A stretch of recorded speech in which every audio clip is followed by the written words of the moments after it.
Hola, soy Juan David Correa. Bienvenidos a otra conversación pendiente. Hoy estoy con la doctora en educación y socióloga Alanis Bello. Ella nos va a contar, o vamos a hablar con ella hoy, sobre varios temas que creo que son de urgencia e importancia para una sociedad que tiene que entender que la diversidad es uno de los grandes valores que tenemos hoy en Colombia y quizás uno de los grandes puntos de encuentro, al contrario de lo que piensan muchas mentes conservadoras, que hoy, Alanis, dándote la bienvenida y agradeciéndote por estar aquí, de alguna manera están encarnando una política antiderechos que se está viniendo contra la población trans. Alanis, gracias por estar aquí en Conversaciones Pendientes. Muchas gracias, Juan David. Estoy muy contenta de compartir este espacio y que podamos pensar sobre estos temas urgentes que nos afectan a las personas trans, a las personas no binarias y a todos los colombianos y colombianas, no solamente a nosotros. ¿Qué significa la llegada de Trump y lo que tú viviste, porque tú estudiaste en Brasil e hiciste tu doctorado en pedagogía? Ya vamos a hablar sobre eso. Pero tú viviste el periodo de Bolsonaro en Brasil, que fue un periodo, según me contabas, de una agresión muy grande contra los derechos de las poblaciones LGBTIQ+, y en particular contra las personas, mujeres y hombres trans. Ujú. Bueno, pues mira, yo creo que hay que empezar diciendo que este no es un tema nuevo. La persecución hacia las existencias trans, hacia las personas que cuestionan las normas de género y sexualidad, no es nueva. En América Latina, la mayoría de los países hasta los años 90 del siglo XX más o menos tenían políticas que prohibían, perseguían y buscaban exterminar a las personas disidentes del género y la sexualidad, y gran parte de la relación que históricamente ha sostenido el Estado con nosotros ha sido por medio de la policía, ha sido por medio del encarcelamiento y ha sido por medio de la invisibilización y también la muerte. En Brasil, digamos que estas políticas se exacerbaron como producto de un ambiente conservador que logró poner a un candidato de derecha extrema en el poder y que este señor vino con varias alianzas. A esto se le ha dado un nombre y es una convergencia antigénero. ¿Y qué son las convergencias antigénero? Son distintos grupos sociales que se juntan con el propósito de generar un pánico moral. En esos grupos sociales que se juntan pueden ser partidos de derecha, grupos religiosos, incluso feministas, llamadas TERF o feministas transexcluyentes, que convocan a distintos sectores de la sociedad y que alrededor de combatir una supuesta ideología de género que está basada en un montón de prejuicios hacia las personas que tienen orientaciones sexuales e identidades de género diversas, y también que buscan cuestionar los avances que han tenido las mujeres en nuestras sociedades, pues movilizan un montón de miedos, ¿no? Empiezan a decir que la familia heterosexual tradicional, donde está mamá, papá, niño, niña y perro, se va a acabar, que Ya se acabó. ya se acabó hace mucho tiempo, hoy en día ya no existe.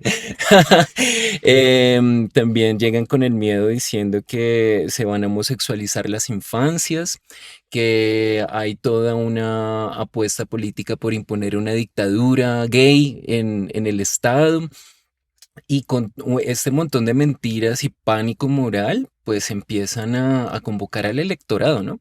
Y convocarlos con el propósito de manipular su miedo para imponer precisamente un régimen de restauración. Vamos a restaurar la familia, vamos a restaurar la nación, vamos a restaurar el orden y la moral. Y lo que pasó en Brasil, que esto ya se venía cocinando hace mucho tiempo, es que llega este candidato que trae a toda su convergencia antigénero, la monta en el poder, y Brasil lastimosamente se convierte como en un paradigma de antiderechos, ¿no? En contra de las personas trans.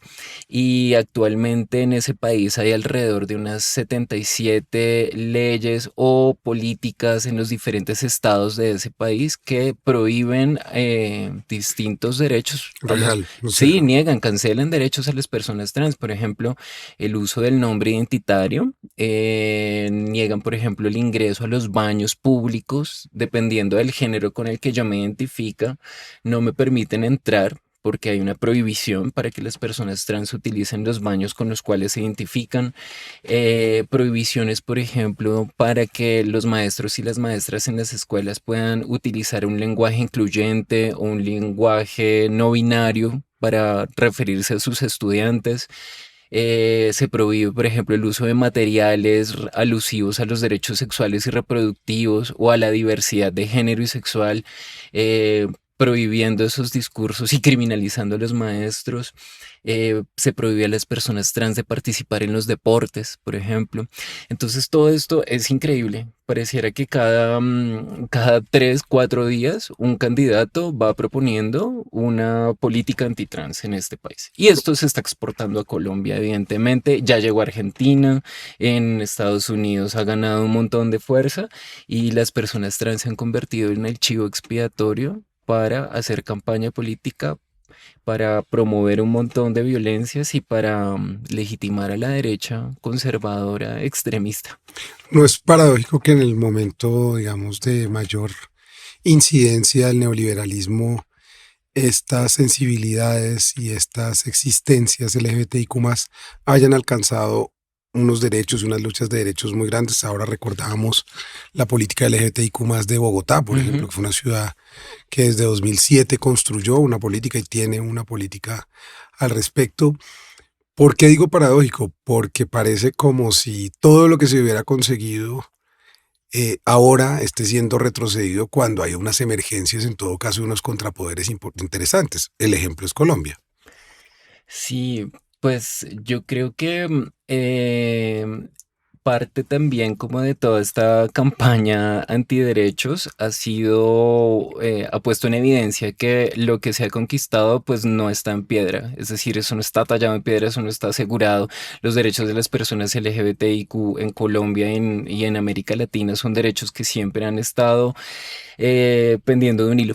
Y creo que lo que sucede, digamos, como en estas políticas de inclusión que abrió el Estado, de vamos a reconocer el matrimonio igualitario, vamos a garantizar el derecho a la adopción, por ejemplo, de parejas del mismo sexo, todo este tipo de cosas, si bien lograron como ganar un cierto terreno, digamos que se dejó de lado una disputa cultural.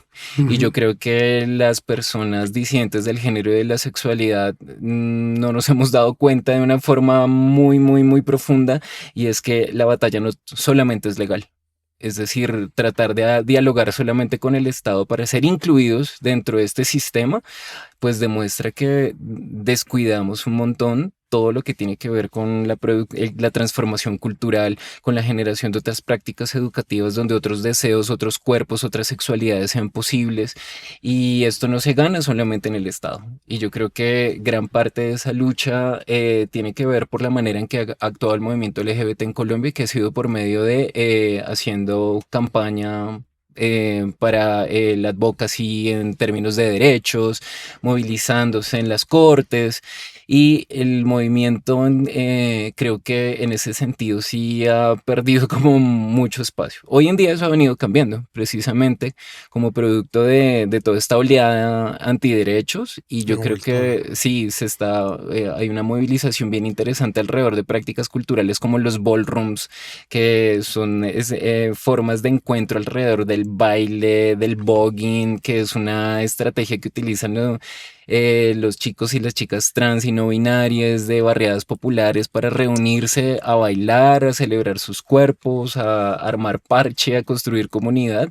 Y yo creo que eso ha sido interesante, Los porque Boggins, las Tupamaras, como ellas. exacto, Ujú. sí, en Colombia hay varios movimientos, en Cali, en Medellín, en Bogotá, que están creando comunidad, ¿sí? Porque creo que los espacios que se han venido conquistando han sido como en ese diálogo por solicitar derechos y en términos judiciales, pero también es porque es un movimiento cada vez más cooptado por el neoliberalismo. Es decir, son muy pocos los espacios para repensar las políticas de género y sexualidad, y hoy en día pues lo que tenemos las maricas, las personas LGBT son los bares, ir a la marcha y se acabó. ¿sí? Como que yo creo que en ese sentido las políticas comunitarias es algo que le falta trabajar al movimiento y que hoy lo vemos, ¿no? Que ha sido como la resistencia, volver a lo comunitario y pensar que esto requiere otro tipo de salidas, no solamente individuales. Y tú has insistido en algo que me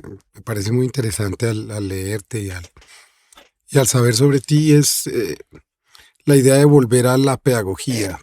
Tú dices en algún lado que la pedagogía no es neutral, la pedagogía va tomando posición desde que un niño entra al colegio, sea un colegio público, un colegio privado, hay una toma de posición y esa toma de posición en general es excluyente. Ujú. ¿Cómo has pensado tú ese tema? Es decir, ¿cómo empezar a trabajar por donde toca trabajar? Que creo que yo sé educando sensibilidades desde muy temprano y no esperar hasta que uno se convierta en un adulto y descubra que el mundo es ancho y ajeno. Sí, es interesante. Yo trabajo hace 9 años en la formación de maestros y maestras en la Universidad Pedagógica Nacional y gran parte de la resistencia a hablar de estos temas son los maestros. Los maestros tienen muchos prejuicios alrededor de las identidades de género, de las orientaciones sexuales, y es ahí donde hay toda una política del silencio. Hay una política de silencio como de pensar nosotros de estos temas no hablamos, la escuela no es para hablar de estos temas y sobre la sexualidad no se habla, ¿no? En la escuela hay una política de la ignorancia además, o sea, y cuando hablo de la política de la ignorancia es no solamente tratamos como de no hablar de unos temas, sino de tratamos de que no hablemos de ciertos temas, ¿sí? En la educación se evitan ciertos temas, no hablemos de las cuestiones LGBT, no hablemos del aborto, no hablemos de la libertad sexual, no hablemos de otras formas de relacionarnos y eso lo promueve sistemáticamente la escuela y actualmente yo creo que gran parte de las violencias que enfrentan los niños y las niñas como producto de esta sociedad patriarcal, machista, heteronormativa es producto de esa ignorancia, ¿no? Además porque existe una concepción de que los niños y las niñas son sujetos que son puros, prístinos, que ellos no están atravesados por el género ni por la sexualidad y que que no tienen ahí, digamos, una participación, una agencia para hablar sobre sus deseos, sobre sus cuerpos, sobre sus vidas. Y eso tiene que ver precisamente porque a los niños y a las niñas, los niños son un objeto. En nuestra sociedad los niños son pensados como un objeto y hay una cuestión ahí alrededor de las infancias y es que nadie quiere un niño gay. Nadie quiere una niña lesbiana, nadie quiere un niño trans porque la existencia de un niño diverso es la muerte de un adulto heterosexual. Y la sociedad lo piensa así, busca evitar que esas infancias prosperen, ¿no? Entonces, en mi papel como maestra y como formadora de educadores ha sido trabajar alrededor de reconocer esas existencias. Y de crear algo que creo que es trascendental en el momento histórico que vivimos en Colombia, es trabajar alrededor del cuidado. Es Ujú. otra cosa que te ha interesado, no de la reactividad, sino de aprender del cuidado y de prácticas de cuidado que han tenido grupos excluidos, en particular los grupos, por ejemplo, afro, negros, palenqueros, que han, de alguna manera, se han conservado su identidad y su fuerza es gracias a esas prácticas de cuidado. Y en el mundo trans y LGBTIQ+, tú hablas de la teoría queer, digamos, de cómo ahí ha habido prácticas de cuidado que quizás nos enseñarían cosas para poder convivir de otra manera en esta sociedad que excluye una y otra vez a la diversidad, a la gente diferente. Ujú. Sí, yo creo que tiene que ver con la posición de escuchar con amor también. Tiene que ver con la escuela históricamente estaba muy ligada con disciplinar los cuerpos, ¿no? Como organizarlos para que reproduzcamos la sociedad tal cual la conocemos. Y esa idea de que hay que reproducir, que solamente existe la familia, hombre, mujer, que solamente existen personas heterosexuales, esa idea de que el mundo es heterosexual, de que el pensamiento es heterosexual, pues niega muchas existencias. Y yo creo que hay que pararse duro también, Ujú. porque creo que también solamente con amor no se se cambian las cosas. Yo creo que son como dos estrategias. Una es a los niños, a las niñas y a los adolescentes que en los espacios escolares viven estas violencias. Gran parte de mi propuesta pedagógica ha sido mirar con amor, ¿sí? Acompañar con amor esas infancias. ¿Y qué es mirar con amor? Aceptar sus existencias y no solamente desde la perspectiva de que hay que incluirlas, ¿no? No basta con que una persona trans se pueda sentar en un salón de clase. Es importante transformar el currículo, es importante transformar las prácticas pedagógicas, los espacios, para que el mundo que trae esa persona también sea acogido por la escuela o por la universidad. Pero por otro lado también hay que combatir los discursos de odio que buscan erradicar eso de los espacios educativos. Y a mí me sorprende mucho eso. Hace poco estaba como en el Congreso porque me invitaron a dar un concepto frente a la ley de identidad de género que se está discutiendo y tú escuchas a muchos representantes de grupos antiderechos y religiosos diciendo que esto es adoctrinamiento, que hablar de estos temas en la escuela es un sacrilegio, que lo que deberían hacer es despedirnos, quitarnos nuestros títulos y, por ejemplo, quitarle la tutela a los padres y madres que apoyan a los niños LGBT, porque piensan que esto es una forma de vulnerar a las infancias, ¿no? Entonces, ahí sí hay que pararse duro. Y eso produce una violencia que es la que estamos viviendo. Sí, Ya y es un ataque, digamos, ya. total, y yo creo que no es solamente un ataque a las personas LGBT que habitamos los espacios educativos, sino es un ataque para todos los colombianos y colombianas, porque aquí esta gente nos acusa de que estamos adoctrinando a los niños y a las niñas en temas de género y que los estamos desviando para que se vuelvan pervertidos, que no es así. Realmente lo que busca esta perspectiva es que las personas tengan derecho sobre a conocer su cuerpo, a conocer su identidad, a conocer su sexualidad, que tengan la posibilidad de conocer que tienen unos derechos que les permiten protegerle de las violencias. Pero estas personas dicen que cuando hablamos de estos temas en la escuela hay que prohibirlos y a mí ahí ya me hierve la sangre porque decir que hay que prohibir ciertas cosas ya es un acto de fascismo. Ujú. ¿Qué es lo que no hay que hablar? ¿Qué es lo que está permitido hablar y no hablar? ¿No?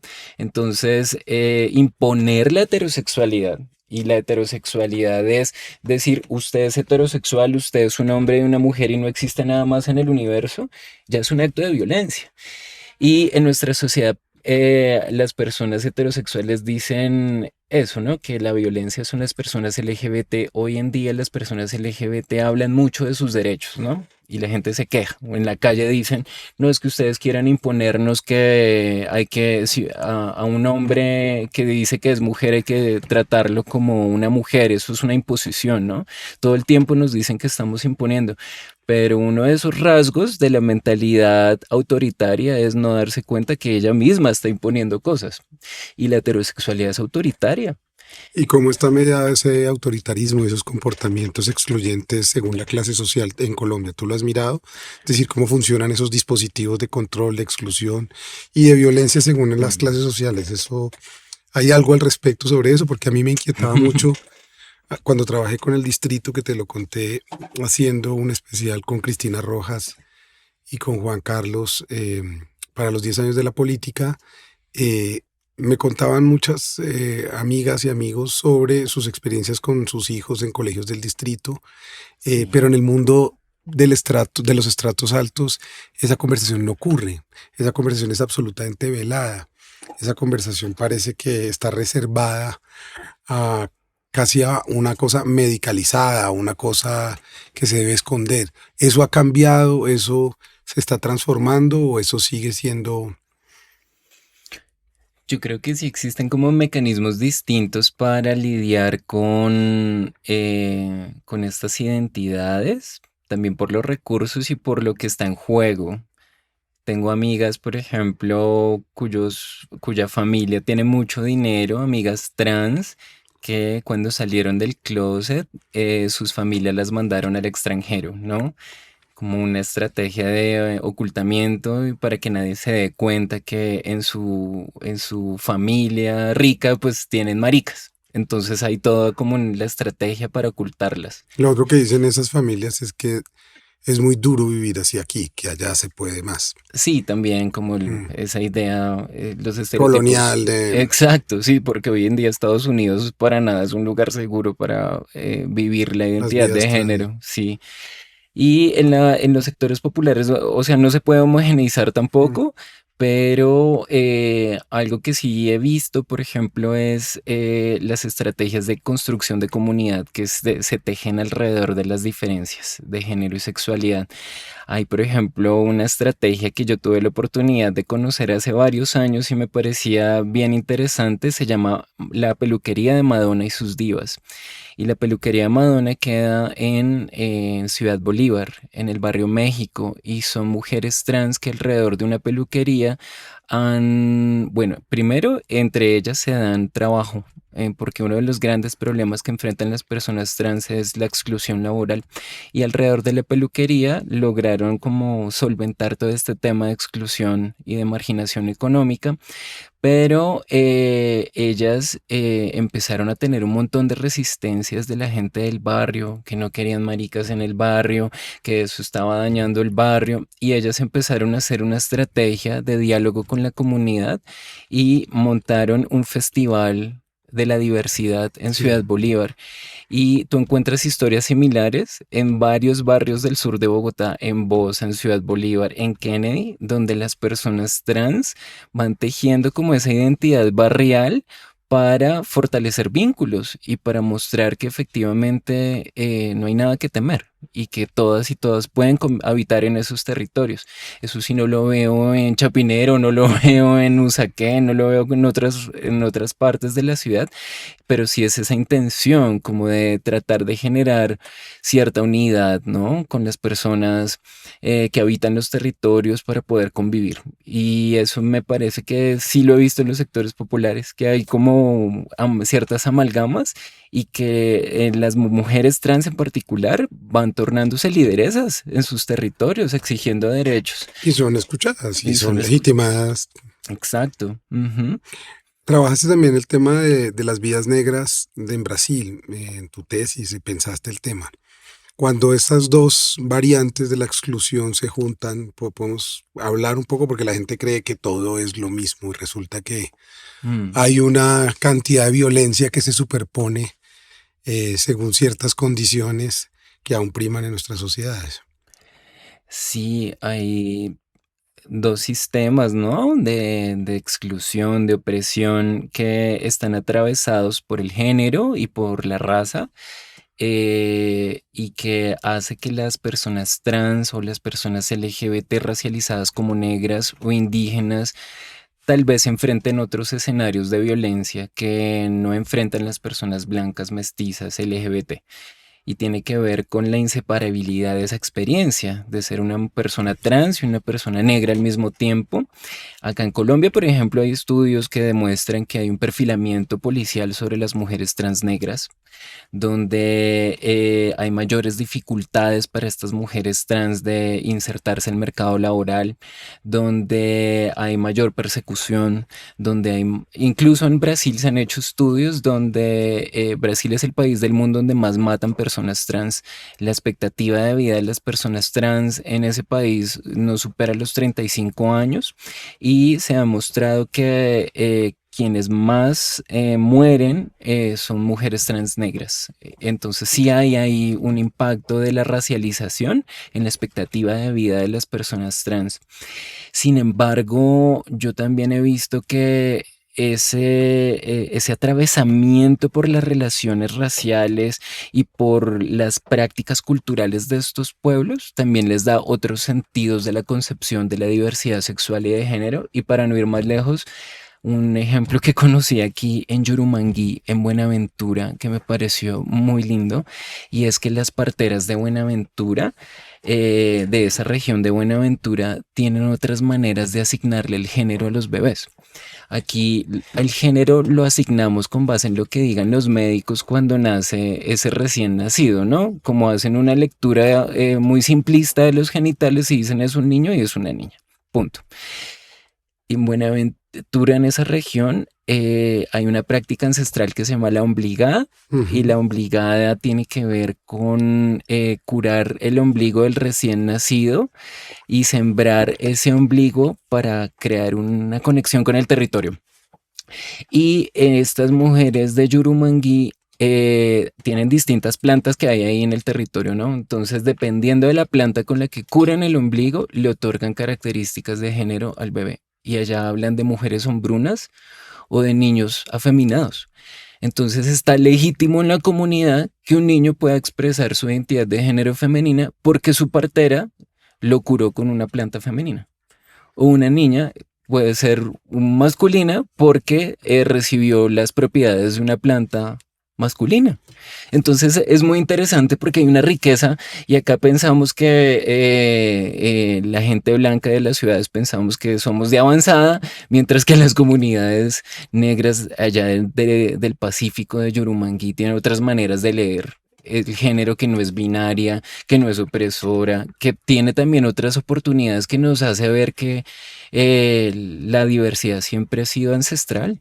¿Y cómo lees tú a esa clase que desde aquí desprecia los saberes, desprecia esas prácticas y quiere seguir imponiendo, digamos, una lógica que viene de la ilustración, por supuesto, con un sistema de conocimiento que mucha gente dice que ya fracasó, digamos, no es útil para lo que estamos viviendo, ya no es adecuado?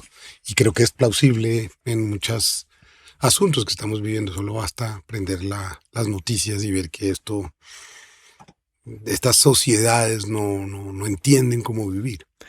Sí, yo creo que por lo menos gran parte de la ciencia médica y psiquiátrica ha sido muy retrógrada con los cuerpos de las personas trans y con los cuerpos en general, y sobre todo en temas de género.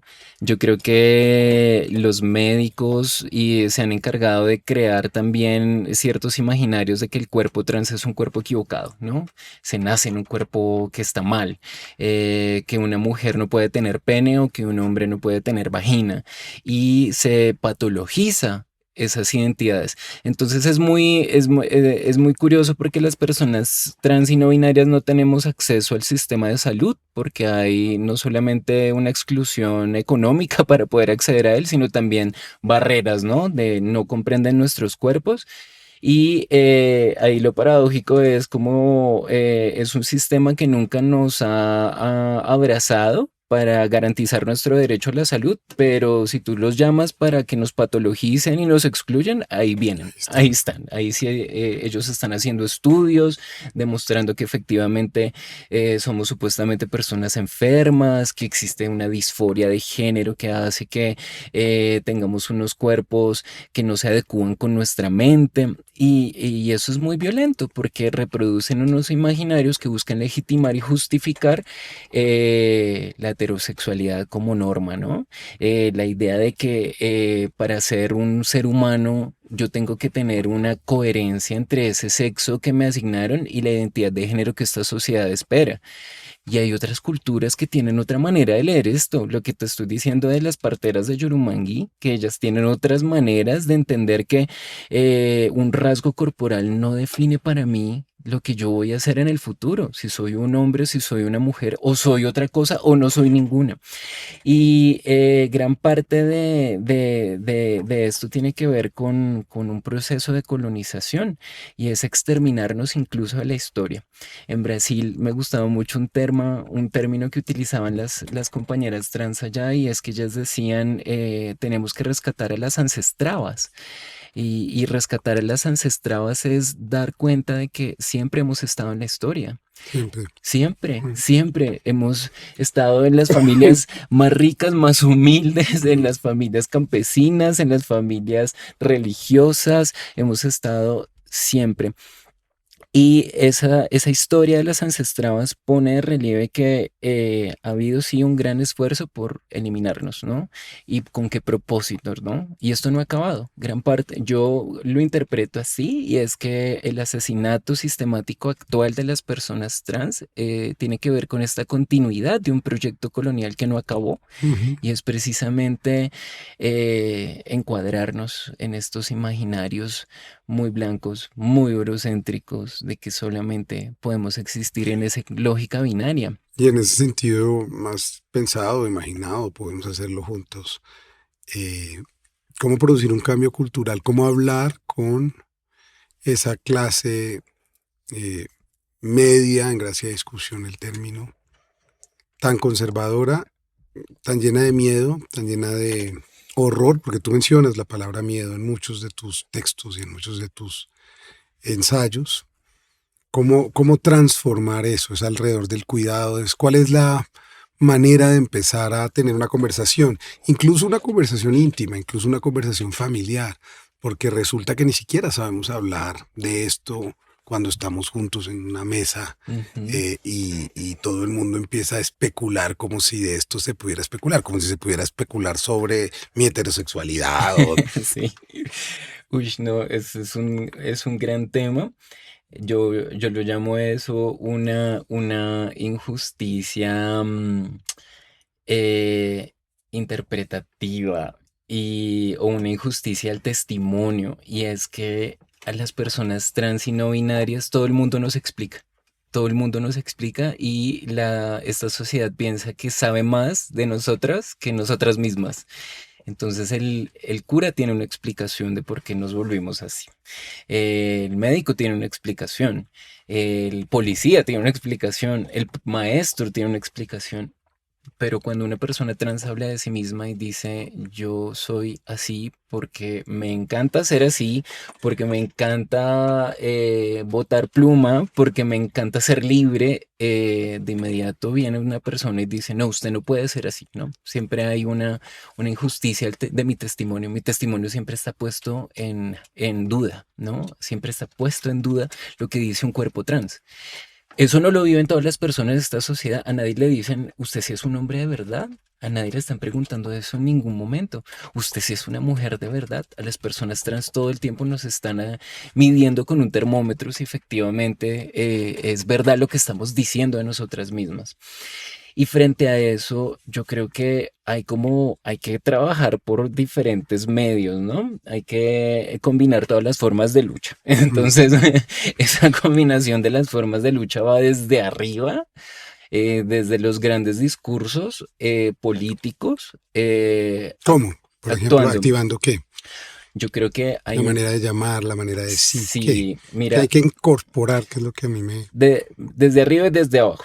Desde arriba, mira, por ejemplo, Javier Milei en Argentina. Javier Milei en la Argentina lo invitan a hablar en el foro de Davos, que es el foro donde van los países más ricos del mundo a discutir la política económica neoliberal de este planeta. Y este señor se toma los 15 minutos que le dan para hablar de las personas trans y la ideología de género. Y yo digo, esto no es un tema de odio a la diversidad, esto es un tema político y económico. ¿Sí? Es decir, ¿cómo es que invitan a este señor a hablar de la política económica, Lo ponen a hablar y de eso. lo ponen a hablar de eso, y él habla de Lo las invitan personas es para trans? eso, pues. Sí, imagínate, Ujú. en el Foro Económico de Davos, él hablando en contra de las personas trans. Entonces, yo digo, bueno, en términos económicos y macropolíticos, digamos, ahí tiene que haber una lucha para entender que los temas de género en nuestra sociedad no son secundarios. Si realmente tenemos un proyecto político que defienda la justicia social y que busquemos transformar estas situaciones de opresión, nuestros amigos de la izquierda, los movimientos sociales y las feministas, deberíamos pensar que estos temas no son secundarios. Y yo creo que hay que darle un lugar político. Y es que esta gente está aprovechando todo el tema de la ideología de género para mover sus intereses económicos y favorecer a los ultrarricos, a los dueños de Facebook, a los dueños de Google, bueno, un montón de Los cosas. tecnofeudalistas. Exacto, que ellos son los que están moviendo todo este tema, ¿no? Entonces yo creo que desde arriba hay que adquirir esa conciencia de que que el género, Y hay estrategias del poder desde arriba contraatacando eso. Claro, yo creo que ellos se están moviendo. Lo que te digo, están hablando desde el Foro Económico de No, Davos. quiero decir Están, a la contra, digamos, estrategias contraculturales contra eso, para desde arriba, para combatir esos discursos de odio yo lo hegemónicos veo muy instalados. tímido Ujú. porque incluso los gobiernos de izquierda no se meten a hablar tanto de esto porque les quita votos, ¿no? Entonces yo creo que hay que repensar también cuál es la propuesta de una izquierda que intentaría en un escenario posible hacerle contrapeso a estos discursos. Yo creo que esto va a influenciar mucho las próximas elecciones en Colombia, porque es la misma fórmula que utilizaron en Brasil, la misma fórmula que utilizaron en Argentina, El plebiscito, y claro. es lo que pasó en el plebiscito, y es venir a decir ahora, ¿no? Como esto se está degenerando, que es lo que tú ves, por ejemplo, en la discusión sobre la ley de identidad de género acá en Colombia, y es que llegan partidos eh, religiosos, llegan partidos de derecha a decir que ellos son los defensores de la niñez, ¿no? Y que los gobiernos de izquierda que apoyan a las personas LGBT violan a los niños. Entonces yo digo, esto hay que frenarlo, ¿no? Y hay que frenarlo con contrainformación, hay que frenarlo con datos también. Y ese es otro nivel de acción, y es que esta gente se aprovecha un sentido común. La idea del sentido común, ¿no? Que las personas trans y las personas LGBT son violadoras, que por sentido común solamente se es mujer si se tiene vagina y se es hombre si se tiene pene, y eso es de sentido común. Y todo, volvimos a la política del sentido común, y Ujú, todo es sentido común. Y aquí falta, ellos son antiintelectuales. ujú. Esto es un movimiento antiintelectual que se aprovecha precisamente de ese vacío, ¿no? De conocimiento. Y aquí yo creo que hay estrategias de educación que tenemos que estar trabajando en términos de educación popular, llevar las discusiones a los barrios. Hace poco me invitó una organización de educación popular que trabaja en Kennedy, y pusimos una carpa y nos sentamos en el centro, en el parque, en el barrio, en un barrio en Kennedy, allá muy cerca de Corabastos, y empezamos a hablar sobre estos temas con la gente, sobre el autoritarismo que hay. Y la gente, y pasaban los coteros y preguntaban que qué era eso, y hicimos un espacio público para conversar con las personas, que estos temas nos atraviesan a todos y que es por medio de la política del miedo que van a ganar votos. Si bien uno Y podría ujú, pensar que la conversación ahí es difícil porque también hay una agencia política a la que le conviene mostrarse de esa manera, así en su vida privada, muchas veces encarne esas contradicciones, pero nunca van a salir a la luz pública. Hay otras discusiones, digamos, entre intelectuales y feministas que han sido considerados transexcluyentes. sí, ¿Cómo trabajar eso ahí? Porque uno supondría que ahí podría haber un diálogo, o tampoco. Es no decir, ¿qué es lo que pasa? sé. ¿Cuál es la operación que hace Sí. una feminista? Y qué es lo que en el fondo no permitirá que esa conversación tampoco suceda. Considerar que el sexo es biológico y que esa ya es una conclusión que no tiene vuelta de hoja, que no tiene discusión posible. Ujú. Pues la verdad, yo creo como hay todo lo que pasó en el Reino Unido muestra eso de una forma bien horrible, y es que están pues varias feministas terfas que son como las trans excluyentes, pues empezaron a promover campañas para que el Estado del Reino Unido impidiera, bueno, negara derechos a las personas trans, y dijera que las únicas mujeres son aquellas que tienen sexo biológico mujer. Eso es desde un punto de vista biológico, incluso eso ya está mandado a Claro. recoger. Nuestras biologías son mucho más complejas que decir que es femenino o masculino. eh, pero acá el efecto que ellas buscaban es bien complejo, porque gran parte de los alegatos que plantean estas feministas transexcluyentes, que yo diría que no podría llamarlas feministas, porque si una feminista va en contra de los derechos de una minoría excluida y oprimida, pues yo diría que esto es un contrasentido, esto es un tiro en el pie, ¿no? Porque históricamente el feminismo ha luchado en contra de la discriminación y la violencia, y hoy en día las mismas feministas utilizan los mismos argumentos para negarle derechos a otras. Entonces hay muchos malentendidos, y hay una lucha de poder. Y acá en este sentido, yo creo que Gran parte de lo que plantean estas feministas es desinformado. Dicen que ellas borran que las personas trans van a borrar a las mujeres cisgénero, por ejemplo, pero es todo lo contrario. Ellas están borrando a las personas trans, están impidiendo que se les garantice sus derechos. Y yo lo que creo es que ahí no se pueden hacer alianzas, ¿no? Las alianzas tienen que ser con una justicia social transversal, donde todas las personas quepan. Y yo creo que a estos feminismos, quieranlo o no, le están haciendo el favor a la derecha fundamentalista y conservadora, y es alimentar todo este monstruo del miedo para poder llevar este mensaje autoritario, ¿no? Entonces, yo creo que ahí no podríamos hablar de feminismo. Yo trabajo, por ejemplo, con la Fundación Sentido, que es una organización que trabajamos temas de diversidad sexual y de género. Y mira que hemos hecho herramientas muy chéveres que nos han resultado muy bien, y es no yéndonos en contra de las TERF. No es productivo. Lo que hemos hecho es sí convocar la inclusión, es decir, invitar a las personas a que se aproximen y conozcan sobre estos temas.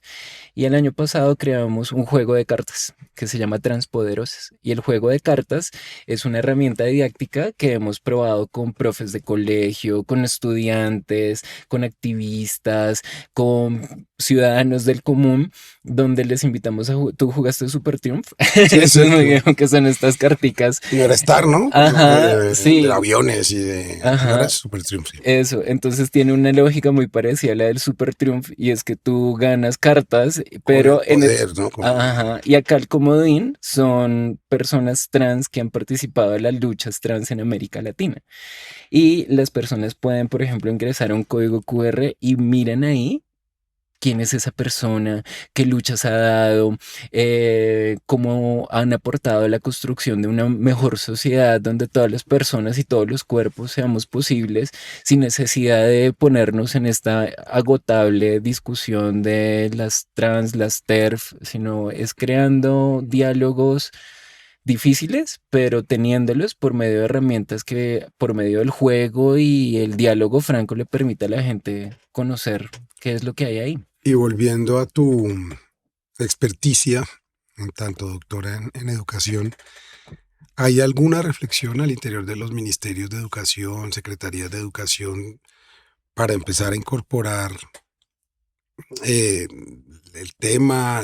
Me estás hablando de lideresas, estás hablando de discursos, estás hablando de textos, estás hablando, porque si la cultura no entra dentro de las posibilidades educativas, pues cada vez es más difícil. Pasa con los negros, o sea, la historia está contada desde el lado eh, andino, digo yo, por llamarlo de Ujú. alguna manera, eh, y pues son cuerpos excluidos, son poblaciones sin historia dentro de ese sistema.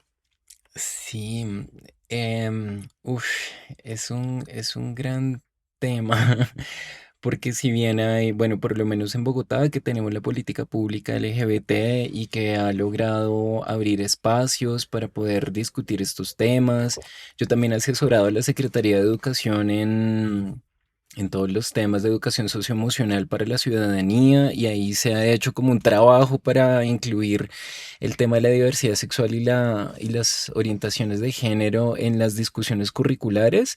Hay mucha resistencia, pero podría decir también que hay una forma de despolitizar estos asuntos en la escuela.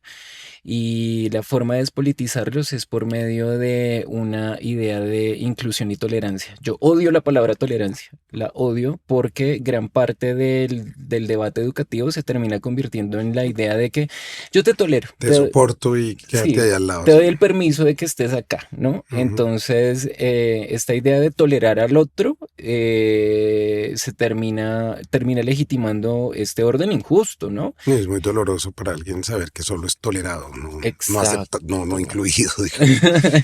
Claro, y la palabra inclusión se ha prestado para eso también, Ujú. ¿no? Como la palabra inclusión Sí, porque se supone que es algo que no está Ajá, anómalo dentro del... y crea la falsa idea de que hay una armonía en la Ujú. escuela, de que todos podemos convivir armónicamente, pero no, la escuela históricamente ha soñado con la idea de que todo esté en armonía y que no haya conflicto, ¿no? Y para mí una perspectiva queer en la educación, una perspectiva que cuestiona la normalización del género y la sexualidad es conflictiva. Es decir, esto hay que plantearlo de manera conflictiva, porque es más legítimo un beso entre un joven y una chica que el beso que se pueden dar dos chicas, ¿no? Porque eso es conflictivo y gran parte de nuestras sexualidades y nuestros géneros, los maestros y las maestras lo conciben como un problema. La sexualidad es un problema. Esto es y ya verlo desde ahí no permite generar esos diálogos profundos. Entonces, la política educativa es una política de la tolerancia y esa política no es transformadora. Y para transformar eso hay que generar conflicto. Y eso es lo que me gusta de una perspectiva teórica y pedagógica queer y es la incomodidad, ¿no? Hacer preguntas incómodas. Profe, si estamos hablando sobre anatomía, porque solamente usted está hablando de la anatomía de las personas cisgénero, hombres y mujeres cisgénero, porque no hablamos de otras anatomías, porque no hablamos de la historia de Colombia que hicieron, por ejemplo, las mujeres lesbianas en la independencia de Colombia, y seguro las hay. Mm.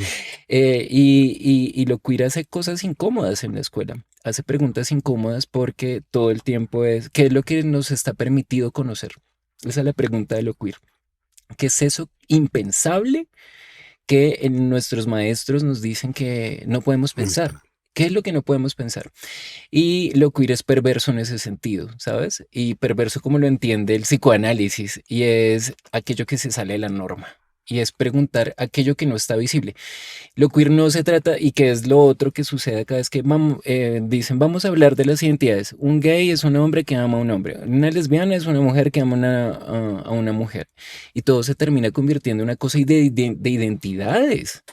Y no es, a mí me parece eso que no transforma, porque aquí no se trata simplemente de enseñarle a las nuevas generaciones de que existen unas identidades, sino porque existe precisamente la borradura de unas identidades, porque se imponen unas identidades, porque se impone la blanquitud en nuestro país, o el andinocentrismo que tú dices, porque se impone la heterosexualidad, porque se impone la idea de que las personas con discapacidad no deberían estar en los espacios escolares.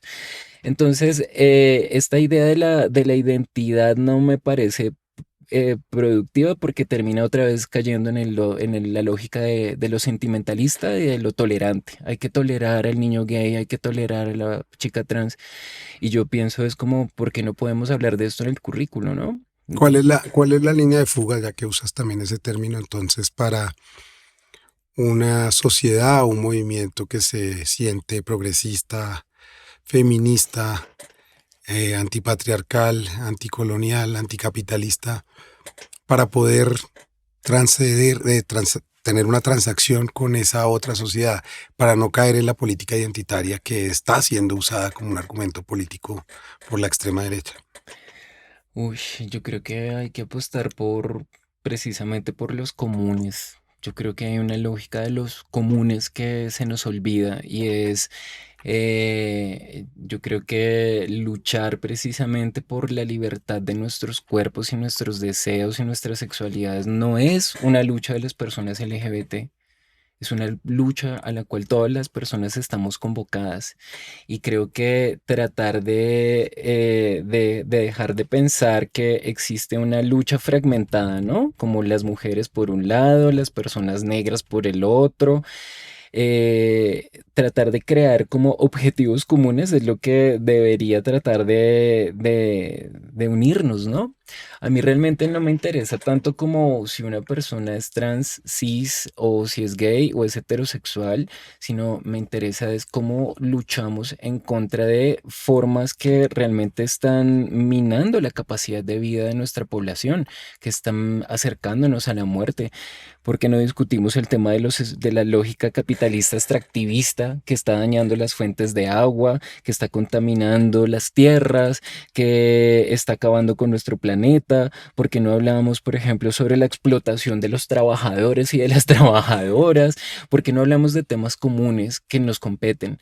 Y yo creo que en ese sentido, hablar de esos comunes requiere precisamente como de salirnos de esas casillas identitarias. A mí por lo menos el tema de la ley de identidad de género, que es algo que uno podría decir, esto es un tema identitario, que solamente, que claro, está pensado para poder justiciar a las personas trans y no binarias que históricamente han sido excluidas, también es una lucha por todos y todas. Y yo pongo un ejemplo en términos de lo educativo. Hay un mico ahí en este tema de lo educativo y esto viene de la reforma que se intentó hacer a la ley de educación, ¿no? Y ahí estos partidos conservadores decían que la educación debería ser una prerrogativa de la familia y punto. Que estos temas se tienen que trabajar solamente en la familia. Que la familia es la primera llamada a hablar de estos temas y que nadie más debería hablar al respecto. Y yo digo, bueno, pero ¿por qué si estamos hablando de la posibilidad de acceder al conocimiento de manera crítica, de tener la oportunidad de democratizar el conocimiento sobre nuestros cuerpos, de tener una educación sexual laica, de poder abrir las posibilidades de mundo? Esto no solamente es para defender a las personas trans, para que las familias no impidan que se le hable de estos temas a los niños y a las niñas. Esto es para todos los colombianos. Realmente es valorar la posibilidad que tenemos de encontrarnos en otros modos de educación donde se precie el pensamiento crítico. Entonces, yo creo que encontrar esos puntos comunes en este momento es muy clave, ¿sí? Porque yo siento que el sistema fragmenta precisamente estas luchas para poder controlar y dominar. Y aquí quien está pagando los platos rotos son las personas trans, ¿Sientes efectivamente. finalmente que hay algún tipo de cambio cultural en estos 2 años y medio, imperceptible, que a lo mejor la gente no lo esté notando, pero ya se instaló en la sociedad? ¿Hay algo así? Evidentemente los cambios sociales no se producen de la noche a la mañana y muchos de ellos son silenciosos y necesitan de tiempo y de paciencia, ¿no? Cambios, uy, para mal. Cambios para Pues mal. sí, está bien, ¿no? Em, Para lo que sea, digo, uno esperaría que en un gobierno progresista se abrieran exclusas para respirar, hmm, para encontrar esos comunes, ¿no? claro. Yo creo que falta más atrevimiento, falta que se salga del closet, falta una salida del closet mucho más contundente frente a la defensa de los derechos de las personas LGBTIQ. Y me refiero en términos más contundentes y es, por ejemplo, esta es una magnífica oportunidad para salir a apoyar la ley de identidad de género, para salir a contrarrestar la transfobia que hay. Pues mira lo que pasó con Sara Millerey en Antioquia, que fue esta mujer trans que fue brutalmente asesinada y esto pues sí generó cierto impacto en la sociedad y lastimosamente la muerte de ella pues sirvió para poner este tema, pero de inmediato esto se convirtió en un asunto totalmente desviado, ¿sí? Es decir, el asunto de la gente empezó a compartir los videos del asesinato de Sara Millerey, se espectacularizó la brutalización de los cuerpos trans y se perdió de fondo la posibilidad de hablar no solamente de la muerte de ella, sino que las causa, ¿no? Entonces a mí se perdió una oportunidad con todo lo que sucedió ahí porque nos quedamos simplemente con el discurso sensiblero frente a esta muerte y es convertir esto en un acto de sensibilidad, pero no de comprender las razones de la transfobia. Y es que el Estado tiene una responsabilidad histórica y es que durante muchos años la transfobia ha sido una política de Estado.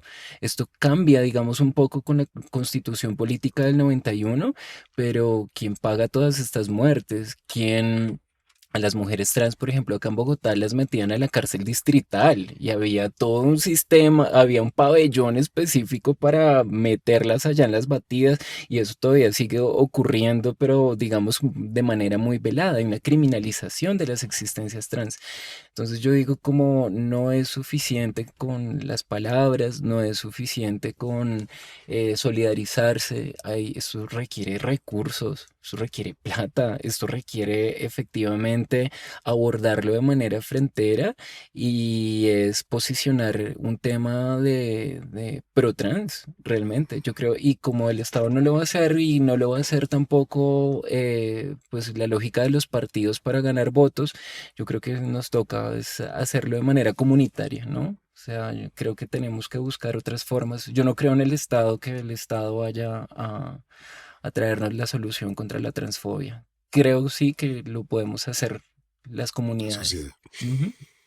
Alanis, mil gracias por esta conversación. Creo que ha sido provechosa, interesante, inteligente. Creo que hay una invitación hoy a perder el miedo. El miedo devora el alma, decía una película de Fassbinder, o un título que tradujeron de Fassbinder alguna vez.